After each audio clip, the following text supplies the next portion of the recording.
ഇത് വളരെ സ്ട്രെയിഞ്ച് ആയിട്ടുള്ള ഒരു വില്ലേജ് ആണ്. ഇവിടെ ഈ വ്യക്തി ഒരു ബെല്ലടിച്ചുകൊണ്ട് നടക്കുന്നത് എല്ലാവർക്കും ഒരു വാർണിംഗ് കൊടുക്കുന്നതാണ്. അതെന്താണെന്ന് നോക്കിയാൽ അവിടെയുള്ളവരെല്ലാം സൂര്യൻ അസ്തമിക്കുന്നതിന് മുന്നേ വീട്ടിൽ കയറണം. കൂടാതെ ജനലും വാതിലും എല്ലാം അടച്ച് പുറത്തുനിന്ന് എന്ത് സൗണ്ട് കേട്ടാലും അത് ചെന്ന് നോക്കാതെ വീട്ടിൽ തന്നെ ഇരിക്കണം. കാരണം രാത്രിയായാൽ അവരെ കാത്തിരിക്കുന്നത് മനുഷ്യരുടെ രൂപമുള്ള മോൺസ്റ്റേഴ്സ് ആണ്. അങ്ങനെ ഒരു ദിവസം എല്ലാരും വീടിന്റെ അകത്ത് കയറിയെങ്കിലും ഈ അമ്മയും മകളും മാത്രം അവരുടെ ഭർത്താവിനെ നോക്കി നിൽക്കുവാണ്.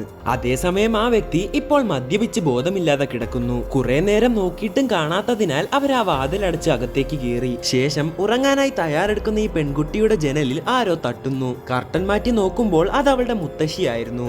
മോൾക്ക് എന്നെ ഇഷ്ടമുണ്ടെങ്കിൽ ആ ജനൽ തുറക്ക്, ഞാൻ പാട്ടുപാടി ഉറക്കി തരാമെന്ന് ആ മുത്തശ്ശി പറഞ്ഞു. എന്നാൽ ഇത് കണ്ട് വന്ന അവളുടെ അമ്മ അങ്ങനെ ചെയ്യല്ലെന്ന് പറഞ്ഞെങ്കിലും അത് ശ്രദ്ധിക്കാതെ ആ പെൺകുട്ടി ജനൽ തുറന്നു.